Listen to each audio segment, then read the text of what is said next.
I'm supposed to take a pill that I already took it. All right, we're starting. So this is what it feels like to be president of the United States. There's always all these bright lights, and you don't know where you are. You don't know what you're supposed to say or do. You're bumbling around, and there's these bright lights, and they're all different colors, and it's confusing. And you're like, where am I supposed to be? Where am I supposed to stand? Where am I supposed to look at? Am I supposed to look here? Am I supposed to look here? Am I supposed to look... That's what it feels like to be the president of the United States of America. You feel like you're losing your mind. Whoa! But you're not supposed to see that part. That was the awkward part that normally gets removed from the show. So, sorry, I'm out of breath too, which is another thing to talk about. Why am I out of breath? Literally, I'm out of breath just to get up to do this show. It's a show. That's why I'm out of breath for it. I don't know why I'm out of breath. And I'm not trying to be funny. This is not an act. You could tell just by my eyes. You could tell just by like this part of my face that I'm not trying to be funny yet. It's coming. It's starting. It'll come alive. But you could tell that like I'm dead inside still. Not fully, just the part of me that like wants to be here was dead. Is still kind of, you know. That's the whole point of why I'm doing this. That's the whole point of kind of why I'm doing this and why I'm out of breath. I don't know. Don't know why I'm out of breath for it. It takes a lot of energy out of me to do it, I guess, but then it gives me more energy. Doesn't make sense. It doesn't make sense. Also, you don't know if it makes sense or not because I didn't finish the thought. You don't know if it makes sense or not because I didn't say anything yet. I didn't even say anything yet for this whole podcast. This whole podcast. All right, let's start. Okay. If I do that, if I start this show, I didn't even think I had to do that. I thought it was just, yeah, let's turn on the camera. They'll get what you're going. They don't need to like do an introductory. But anyway, real quick, I guess I'll just do that. I guess I'll just get that. I know why I'm doing this, but the reason I'm doing this is because, unfortunately, I was booked. It sounds like I don't know why. It sounds like I'm bragging. It sounds like I'm trying to avoid the embarrassment of like bragging. I'm not bragging, but somebody asked me to do their comedy show today a month ago, and I said yes a month ago, thinking that by the time that this date came about, see how prepared I am? That's why I'm doing the podcast, because I thought that by the time that April, whatever date it would be, back in some date far into April, that's what I was like, yeah, by the time that future date actually appears, I'll be a different person, you know? I'll have my shit together. It's like almost a month. It's like a whole month from now. I'll be on such a way different, you know, I'll be actually a comedian in a month. Yeah, just give me a month and I'll be the thing I actually wanted to be. Yeah, that'll just work out. That'll just work. All my goals and dreams will just work out because you asked me because you asked me if I wanted to do the show. And then, that's all it took for me to be like, yeah, sure, I'll be a comedian again in a month. I will reinvent myself as a confident performer in the next few. I could feel that I'm going to be there within the next few weeks. Because I did go out a couple weeks ago, and I was like, yeah, I got, I'll be in the right mindset by that. But so anyway, the point is I'm not at all in the, you can tell I'm being serious right now by the lack of smiling in my face. I'm being dead serious to tell you that I'm not in the right mindset to do a comedy show. And that's kind of funny in and of itself, but I can't see the humor in it yet. Because if I could, I wouldn't have that problem in the first place, because then I'd be good at comedy. So you have to be even a little bit good at comedy to even make anything out of this situation. To begin to get anything out of this negative situation, you have to be good at comedy. So it's not going to solve itself. It's a very unfortunate. It's funny in retrospect. Once you get your shit, once you're back to being a healthy person, then you could laugh at it and be like, that was funny. I was trying to be a comedian. I agreed to be a comedian and then failed knowing that I couldn't do what it's not okay. Maybe it's not that easy to explain why. It's there's a subtlety to it. So it's something I'm just starting to kind of learn about comedy and doing it for regularly, doing it with regularity, or doing it professionally, because really the reason for other people to rely on you to do it, that's what I mean. Because if you could do it well, reliably, you're a professional. So anyway, and that's hard. It actually is really difficult to do that. They say, I'm not saying it, I'm just saying they say that being a comedian is very hard. But yeah, that's only for most people who aren't comedians. Yeah, obviously, most people aren't going to be professionals at anything. Most people that roll out of bed in the morning don't just all of a sudden have professional skills. And I forgot. Oh yeah, so being a professional comedian, you could still do it reliably, even if you're not in a good mood or whatever. But my problem is I haven't even been practicing enough to even do that. To even do an old set. I can't even do that. So I know I'm probably going to do bad. And there's nothing I could have prepared, but I didn't. So this is the closest I could do to squeeze in.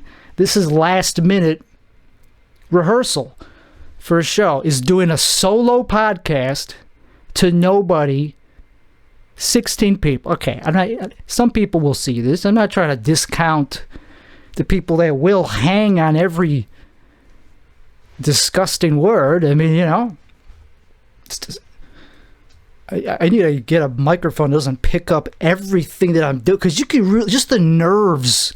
You can just hear my nerves just in my voice, my throat. And I'm not ashamed of the sounds per se. I'm ashamed of what the sounds are revealing about my demeanor. They're revealing that I'm not prepared. Anytime I take a breath, you could hear it. You could hear that nervousness, that lack of preparedness, which you don't normally want to hear. You don't want to hear that. If you're if you're watching a comedian, you don't want to hear him go after every sentence. You hear him go. It's like, whoa, did you hear that? He's fucking. The guy's fucking panting like a fucking guy having a meltdown. And actually, that's exactly what it is. When a comedian's bombing, that sound that they make, that exasperated, that sound is them having a panic attack. I mean, what else is it? It's them floundering in a way that's it's bringing up past trauma. It's traumatic. It's a traumatic experience that they're currently going through, and you're watching it. You're participating. So you don't even want to interrupt the flow. You don't want to fuck with the trauma that's currently being burnt into this guy's, wherever you keep it. Because even if you laughed, that would become baked into the trauma. You don't want to start laughing at the joke that's bombing, because the comedian, they'll just confuse them. The comedian already knows that there's nothing that's going to get him out of this. They pretty much know that they're not being funny. It's not that the jokes are just not understood or whatever. Usually when a comedian's bombing, they feel that they're bombing in a way that is their fault, to be honest. I don't know. It's not all. I'm saying in certain cases, the comedian will, if they're being honest with themselves, they'll be like, yeah, you're right, that sucked. That wasn't good. So it's a traumatic so that's gonna, I don't know where am I going with this? It's gonna happen, but I don't care about that part. I'm just saying it's disappointing. It's not funny. I can't make it funny right now. I'm not a comedian, right? But it just kind of, there's a glimmer of sadness to it, and I'm just trying to put it into words before I forget, because I have a terrible short-term memory anyway, and not a great long-term. The long-term memory started to get bad too. Like, I could have talked about this before. I don't know, could have talked about this before, but no, I don't think I really did. Yeah, I probably have, but anyway, not in this exact same way. Like when a comedian gets booked for a show and they don't even try because they know they can't even. It's a very specific thing that's only probably true for me. I mean, not everybody, but so we're talking about something so esoteric. We're talking about something that most people don't do. Most people don't do stand-up. And then the people that do stand-up, most of them do it enough where they don't have to reinvent themselves every time they go out, because they're not so isolated for most of the year that, okay, I'm doing stand-up once a month. And then you go in, it's like, well, I'm not funny. I'm not going to be funny. I already know. Even if I had a joke that does work, it's not going to be funny tonight because I just don't want to do it. And then just go, yeah, sorry, I wasted your time, and I'm just going to go home. Why do that when you could just cancel? So what I'm trying to do now is, well, it's too late to cancel. It's in an hour. Like, I have to be there in an hour. So I have to leave in less than an hour. So I have to leave at 9 o'clock. So I have to, like, leave the house at 9 o'clock. So it's like 50 minutes from now. That's a lot. Okay. It's fine, but I gotta change. You know, it's so overwhelming just like getting ready for something that's out of the house. Like, okay, do I have everything I need? Is my hair okay? Because that matters. It doesn't matter. All that matters is that you're comfortable and you're speaking. Pretty much. You have to be in a good, funny mood. You have to have material. And you have to be good at talking. If you don't have any of those things, yeah, you're going to bomb. But you could have some of those. Like, you could have just the good, warmed-up talking ability and the... I already forgot what I said, but I don't have what I need to be funny tonight. I know that. And warming up my voice is a last-ditch effort to at least, okay, warm up your voice. Just get used to forming thoughts. Because that... If I don't even want to do that, well, forget about doing anything entertaining with my voice. So you gotta at least just get the stupid initial like workout. You gotta like at least get it warmed up, and then it'll become easier to use it, and it won't feel like it won't even take effort to use your voice. If it takes effort to even use your voice, what the hell? And it does right now. Right now, it's belaboring me to even use my voice, and I'm not even close to being funny enough to do it professionally. And I feel it's not a joke to me. It's not like, oh, that sucked. I mean, it's not like funny to me. Like, oh, I guess I'm just gonna not do good on this isolated show and then never. Like, it's such an isolated experience. My life is very isolated right now, so it's like this is the only thing I have planned for the whole month is that involves leaving the house. It's just that okay. There's another thing tomorrow. But that's more in my control. This is also within my control, but not really. You know, like, sure, I could just take drugs and convince myself that I'm funny, and I already am. I've already done that. You can only take so many drugs before you kill yourself, and then it's like the benefits aren't outweighing. I mean, well, of course, we need some drugs to even get out of bed. Let's not forget that. Life is a depressing just being alive is... Who wants to even do that? So just get your foot in the door of life, you gotta take drugs. So let's not even pretend that things are not bad. Things are so anyway. Once you set that aside, it's like okay, so things are pretty bad. Okay, that's just in the house. That's just even to even stay in the house. Let the fuck alone doing anything outside the house. See, I feel bad for people that are less fortunate than me because at least I have the means to where I don't gotta go out the house. You know, oh, woe is me. I gotta go out to try to do comedy for 10 minutes. That's your complaint. That's your sadness. That's your, because everything else is pretty much, there's no challenge really. Like there's nothing that's going to be like traumatic because everything else I've already shielded. So that's what I'm saying. I feel bad for people less fortunate than me that don't have the means to shield themselves from just the regular stuff in the world that will re-traumatize them. I'm only talking about a subset of the population that's unfortunate and has this type of trauma buried, you know, within their every single being, every single molecule.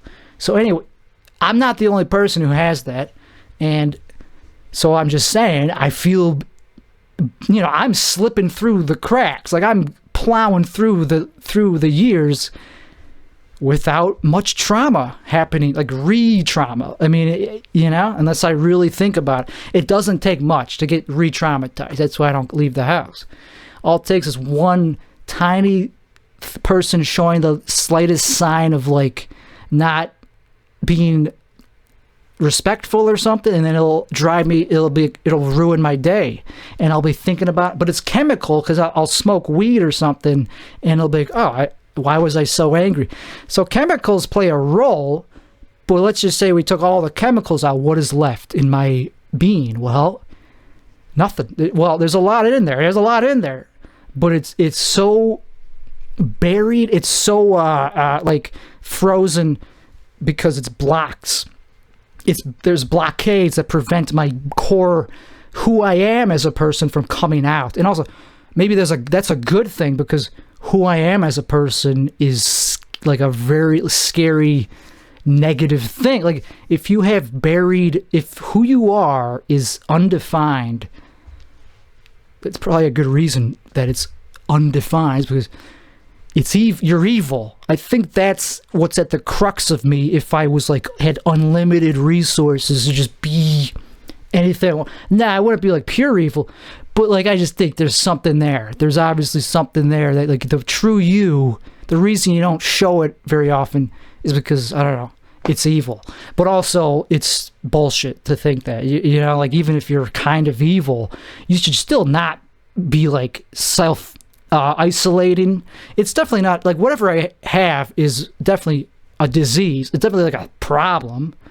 So and it's not just ADHD symptoms. I mean, it could be helped with the same stimulants, but it's more than that. Executive dysfunction is more than just. Sometimes it goes a little deeper than, I don't know. Very complicated. We don't know the fuck ADHD even really is, so how are we going to talk about something else even more complicated? We don't know what anything. I mean, you know, what's the point of even like art? Like art, like that's you call that good now? Okay, I'm sorry, I can't put into words what I'm thinking because I'm not thinking it anymore. I was thinking it like 2 hours ago. I'm not thinking it anymore. So what am I doing? See, my heart is not in that particular topic right now. My heart right now is I'm thirsty. I'm slightly more talkative, but still doesn't mean I'm excited for this comedy. I mean, it's just, you know, I've done everything I can to prepare besides preparing itself. Like I can't go back and I can't be like, okay, I got a show come.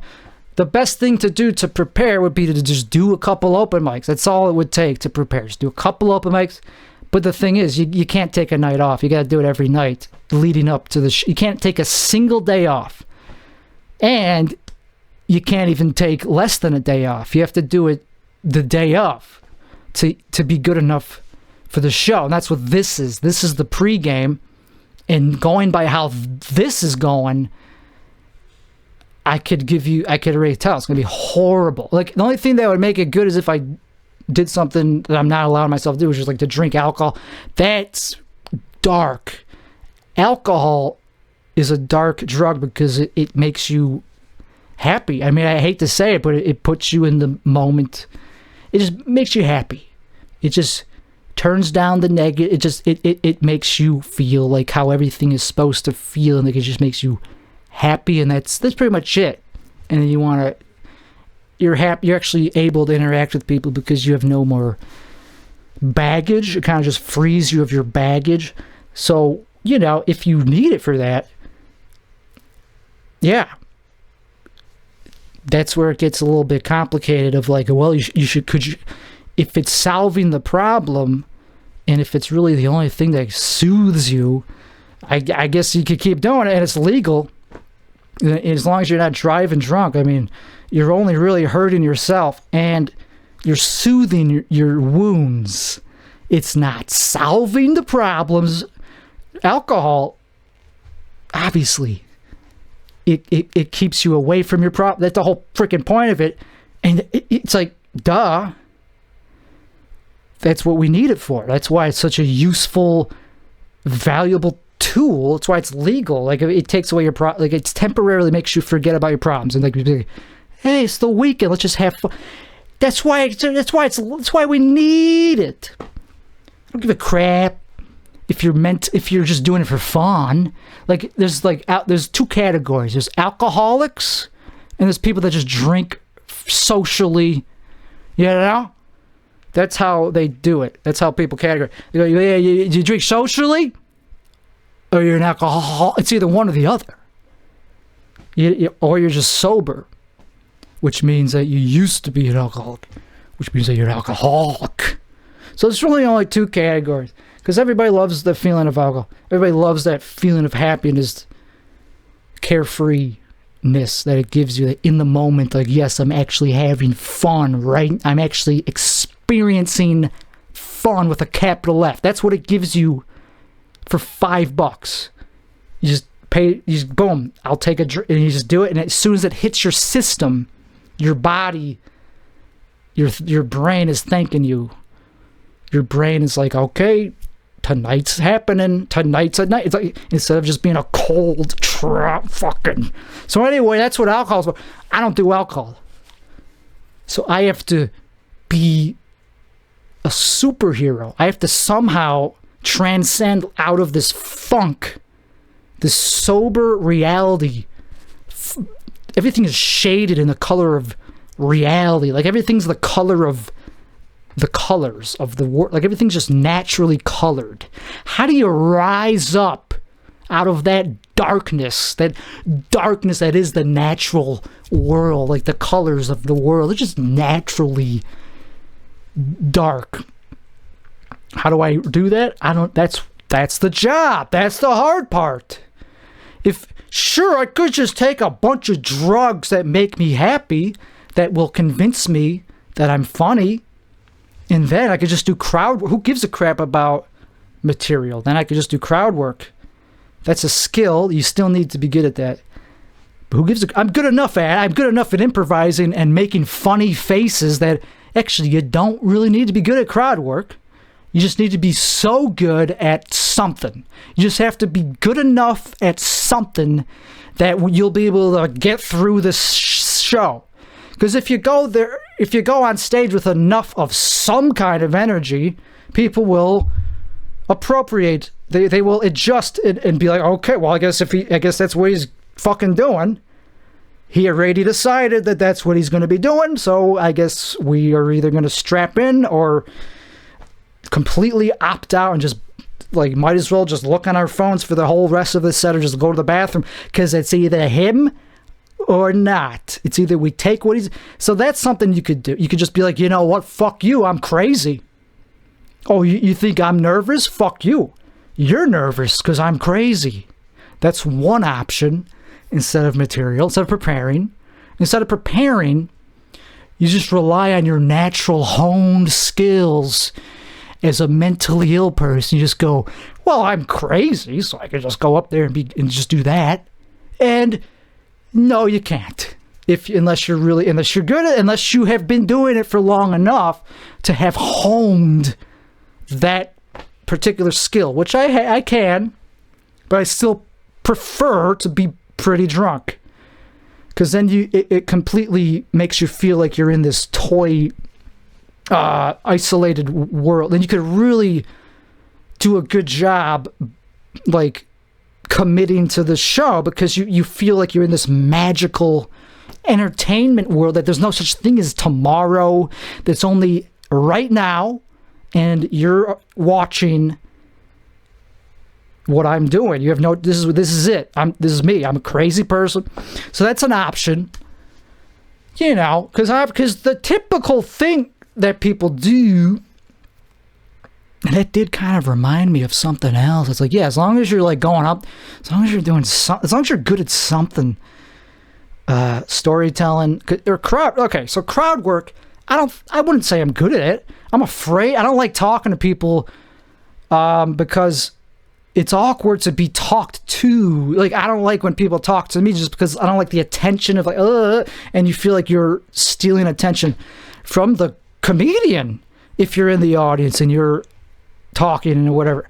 I feel like that. I'm a terrible audience member, and so, but you could pretend that you could get away with it. You could fool people into thinking that you are good at crowd work by just yelling a lot, by just committing to whatever the hell you're doing in such a good, it's just that they're mistaking stage presence with something else. Really all it is that you have good stage presence and a good persona, and that's it. And you just know how to utilize those two things, and that's what can translate into being good at crowd. Because you just go, I don't fucking know, I can't give an example, but it doesn't take much. Like somebody say, all it takes is making a dumb voice. Who cares about the crowd? They don't got to give me any input. I mean, it doesn't hurt. But I don't need really them to give me input, because I'm such a weird asshole that I could just pick up pretty much anything almost if I'm in the right mood. I don't really need, I don't need that much of input of a prompt. I could just be like, okay, yeah, the Holocaust. Speaking of that, and I could just go on to something completely different. And who gives a crap? So I don't really need that. But it's really, so I don't know if I'm good at crowd work. But what I am good at is just loud, weird, funny voices that get people to pay attention, and just the zaniness. And sometimes if I just keep going, I'll stumble upon something completely not on purpose. That took forever to think. I can't even fucking not on purpose. But it'll seem like, whoa, you're clever. No, it's just because I have autism or something. It's because of the way so I'll think of something that just happens to be a pun when I'm not even trying to, and then it'll get a laugh, and I'll be like, oh yeah, that's a pun, and I wasn't trying to fucking do a pun, but okay, sure. But it gets a laugh. And sometimes it's a little, it's not just sometimes it's like, okay, it's a slightly better thing than just a pun, maybe. Whatever. It's enough for it to at least get a laugh, and it happens all the time. So I think it is just something that has to do with the way my brain, connects dots and translate, perceives things. It's like, okay, just the way I connect dots. Like, how did you, okay. So that can funniness even without me wanting to. So really, you don't really gotta try. Just fucking go up there and yell and be confident. Really, that's it for me. Like, just be confident, and that's it. Because if you're confident, it will appear as if it's good, even if it's completely you fucked up, and like you're doing everything wrong. But you could be killing to the outside world. You could be just stumbling, doing everything wrong. Every joke, you're saying it wrong. But you can still be killing if you're locked in, if you're delivering it as a professional. It's like they'll go along with it. Maybe not if it doesn't make sense, but that they will for the most part, because it doesn't have to be. It's really how you say it. So if you're good at that, if you're good at making funny faces and saying stuff with the right inflection, it really doesn't take much content underlying. That's why I didn't prepare. So that's why I didn't prepare. But it still takes preparation to be good at the style of comedy that I want to do, and it's not an excuse. I still should have prepared. So I apologize to the people that are going to be not entertained tonight. See, that's such a gay... It's such a gay thing now to be like, to say that all that shit. It's like, I just can't be funny sometimes, and I don't know what it... I do know what it is. It just... I don't have it today. Because I've been doing other shit that are so boring. It's like numbers. I've been focusing on numbers and stuff that doesn't matter. For art, like for comedy, it's the opposite of. It's just like me looking at a screen, just code. I was coding. So that's the reason I can't talk, is because code. I use ChatGPT to talk. I don't need to talk. I talk to ChatGPT, and then that talks to other... I'm not the only person who does that. Anytime I gotta say anything formal to somebody, of course I run it past ChatGPT. They are the ones delivering the final words. They come out of my mouth as marbly mush. But by the time you actually hear it, it's like, wow, that guy's a genius. That guy's a very respectable person. But at the rate it leaves him, I was like, no. ChatGPT is doing all the work, but also it's kind of not that good. ChatGPT is soulless. It doesn't create anything artistic. That's why we need people like me who are half dead. That's why we need people like me to kind of take an ice pick to chisel them out of their depression coma, their coma of whatever the hell it is, their self-hate, self-pity coma, and get them. They're the one that we need to make art. Yes, it's usually people that have gone through a bunch of shitty shit that are just not very well mentally, that we have that we look to give us the answers for, and that's what I'm gonna do. It's very self-important sounding, to put it when you put it out that way, it's very self-important, very self-aggrandizing. And I agree, it is self-important, but also, I'm very hard on myself, like Warren Buffett. He's like, he talks candidly.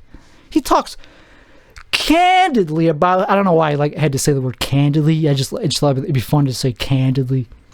Just some words just more fun to say than others. He talked candidly about how he missed out on making tens of billions of dollars, almost with a smile. He's like, yeah, I missed out. I lost, that cost us $10 billion. He says that in front of his shareholders. That's pretty ballsy. He actually rubs his nose in something that it's not shown. No one else would have given him shit. He brought it up. At his meeting. Nobody else. You would think it'd be somebody else that would bring up his missing out on $10 billion. Now usually you'd think it'd be one of the shareholders being like, hey, why didn't you invest in Walmart? He brought it up. So it takes I don't know, because everybody looks at Warren Buffett as this genius, pioneer, this dude that's just a savant. So his words, every word that he says is dropped from a high tower, or it comes down like a heavy piece of gold, a heavy piece of, every word is coming from a tower. We're looking, us commoners are looking up, And every word, blink, comes down. He's like, every word. It's like, so then you find out that he's a human, though. He's a human. He makes mistakes. Warren Buffett makes mistakes, the same human emotional mistakes that we make when buying stocks. It's just that he's doing it with tens of billions of dollars, and most of the company that he's buying shares of. Usually when a normal person buys stock, nobody gives a crap because it doesn't have any influence on the rest of the world. No, when Warren Buffett buys a stock, he buys the stock. He almost buys all of the shares that are available. So it's there's a little bigger of a consequence. It's like, I was sitting on my ass, I was sucking my thumb when I should have been buying, I don't know, 50 billion or so dollars worth of Walmart. Yeah, I was sucking my thumb. Sorry. Yeah, I should have bought 50 billion worth instead of 5. Yeah. We're human. We all make mistakes. And that would have meant that he would have owned like 50% of the company, Walmart. Never mind. Like, that's a pretty huge thing that he's just mentioning. Yeah, I should have bought Walmart, but I was sucking my thumb. I should have bought that entire massive everything about, like, the biggest company, like, it touches billions of lives. I should have just bought that company, but I was sucking my thumb. So anyway, he's human. That's what I got out of that. Because, like, wow, even Warren Buffett has these little things. Like, he gets stuck on these prices. Like, okay, he decided he wanted to buy Walmart. The problem was he wanted it at a slightly better price. This happens to everybody. It doesn't matter if you're like a hedge fund. It doesn't matter if you have very little experience in trading stocks. You have this in common with Warren Buffett. If you decide you want to buy like Ford Motor Company, okay, how much? Are you ready to decide? Yeah, I want to buy a lot of it, like a shitload. Okay, so you're not going to do it as a lump sum, are you? No. Usually you don't, because your psychology tells you, nah, I'm going to wait. I'm going to do it in slow little chunks. I'm going to do it, slowly. But it's like, why? Why are you doing it slowly if you already decided it's a good investment? Why are you waiting for like this tiny changes in price? That's what Warren Buffett did. He already decided he wanted to buy Walmart, so he started buying it, but then the price went up a little bit. So he's like, nah, I'm going to wait for it to go back down. And it never went back down, so he never bought more. So that's something that happens to pretty much everybody. And that's like so common to go through that in stocks. And he goes through that still? He's doing it with billions of dollars worth, and he still goes through that dollar cost averaging. Should I wait for the price to go down a little bit more? Should I do it all? Those thoughts is a waste of billions of dollars. Just those thoughts of like, should I really? Is this really work? Should I do it? Should I think about this more? Should we let this? Those thoughts are worth way more than whatever decision. They're like whatever you think they're saving you. They're not. Those thoughts are costing you way more than the return on whatever those thoughts are invested in. For example, I think I just gave you an example. Walmart. He was going to own $50 billion worth of Walmart. He would have been and he would have gone up in price. Obviously, a lot more. It was just that he couldn't commit to the decision as a lump sum. That's a very common thing that happens in investing. And I think I don't blame people. I don't blame. It's a very natural, risk-adverse thing to do. So anyway, so I've been doing a lot of stock selling, and very relevant. That's why I brought it up is to decide how much money to keep in cash and all that shit that you think isn't going to be a problem. You think, once you hit enough money, you no longer have to be stressed about money anymore. But then you find out about taxes and long-term capital gains taxes, and then you realize that it's never ending, that you can never escape your problems. You can never run from your problems, man. They're all gonna come back to get you, unless you just die, unless you just drink alcohol and you just die. But that's why they say your life flashes before your eyes when you die, so you can't escape your problems, motherfucker. I think I ruined that by doing the mother cucka. I think it would have been better to just be like, just let it linger. But I'm going to say that again because I think it's genius is that, I forgot. I didn't totally forget. Okay, what was it? Oh yeah, you can't escape. So even you can't escape your problems. You might think you can by dying, by just jumping off a cliff or something, but nope. Your life flashes before your eyes when you die, so you actually will be reminded of all the problems that you're trying to escape, and you realize that you can't, even though you're dead. So that's why they say your life flashes before your eyes, because that would be a cheat code otherwise. Of course, something has to. You can't just jump off a bridge to escape your problems. No, you're going to be shown all your problems. You're going to be like, oh, fuck, okay, well, so that was not the solution. Either way, you're going to be miserable. You're not going to be happy that you're ending your life, even if it's on purpose. You're going to be like, whoa, that's a lot of shit that I'm detaching myself, that I'm not taking responsibility for. That's what happens when you die. So I don't know if there's anything funny about that. It's pretty sad, pretty like dark, kind of, actually, to be honest. Like pretty dark, but also pretty awesome, actually, too. Because darkness can lead to the good things too. We need the darkness to find the light. That's what they say. It's just that if you're only in it all the time and you just get reminded about how it all leads there eventually, it's going to be hard to see the fucking other side of it. So that's why you go out.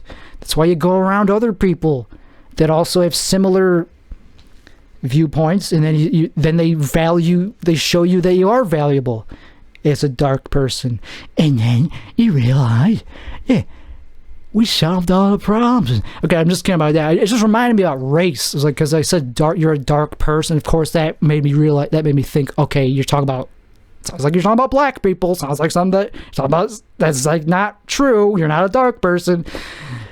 So yeah, you're still white. That's what I was thinking. So let's make it about race, and that's a heavy subject. It's another reason I don't go outside of the house, because I gotta be reminded about that every time I go out of that. Every time I go out, like if I pick up a prescription, I gotta be reminded that race is a thing, or at least that not just race. That racial inequity is a thing, or that there's all this baggage and historical baggage and social inequity. Do I really have to be reminded of that every single time I go out to pick up a prescription? Yeah. Because certain black people, certain black people these days, young ones, like to call you boss. If you're a white person, like a white gentleman, they're going to call you boss. Not all of them. It's a thing that's obviously happening, or else I wouldn't be talking about it, because it's very common. It's almost common enough where it could be almost literally every black person. It's not that common, I'm not saying that, but just the fact that I'm even worried about coming off as racist means a lot of them are saying it. A lot of them are calling white people by this term. And it's not like a racial slur, it's just a term. It's a racial term. It's a thing that you call somebody. They don't call black people boss. Maybe they do. Maybe it's completely wrong. Maybe it's not a power dynamic. Maybe it's just a slang that is part of slang. That's it. Maybe it's just slang for guy. That's what you call a male who's in his, young. You call them boss. I mean, yeah, it feels like you would call only like a guy in their mid 30s. You wouldn't really call somebody in their 80s boss. Like, hey, boss, like you don't really like rush them around, like you manhandle them. Usually when you get called boss by one of these people, it goes with the territory of how the rest of the transaction's gonna go. They're probably gonna rush you a little bit. And that combined with the initial infraction is what kind of rubbed me the wrong way. It's like, cause it's like, okay, so he called me boss. So he didn't just do it once. He's like, hey boss, I got your medicine that you're waiting for because we didn't have it ready in the first place. But never mind that. And then, so I got to the cash register and said, all right, boss, yeah, we get everything you need, boss. It's like, okay, boss, I got it. And then I got the card out of the thing, and I was putting it back, and he didn't even have enough patience to wait for me to put my credit card back in my wallet. He's like, all right, there you go, everything. Like, he couldn't even wait half a second for me to just put my card back in my wallet. I was like, all right, here you go. I was like, dude, you're rushing me to now be like, okay, yeah, fuck my wallet. Yeah, thank you. Yeah, dude, you're the one who was supposed to have my prescription ready by now. And you're rushing me along the transit. Dude, it's supposed to be ready by now. You had me sitting there for 2 minutes. Like, if I was your boss, you'd be fired. Black people. All right, I'm warmed up. I'm ready to be funny. All it took was anger at black people. Sometimes that's all you have. So, you know, sometimes all you have to contribute to the world is division. And I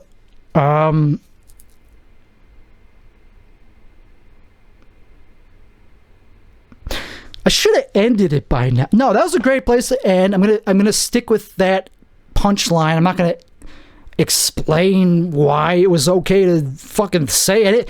There's no longer a philosophical. Okay, it still is. It still is. It's like it feels, dude. You can't just be like, oh yeah, I was just joking, because then that feeling in your gut comes back. It's like, no, man, you're still in it.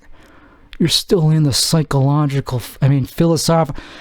Okay, you don't get what I'm talking about because you didn't take mushrooms 2 hours ago. But if you did, you'd have understood also, you'd have to have taken enough. I've taken mushrooms with people plenty of times. They don't fucking trip as hard as I do. I'm a weird... I trip harder than most people. Actually, the fear of taking too many mushrooms is the biggest fear I think I could possibly...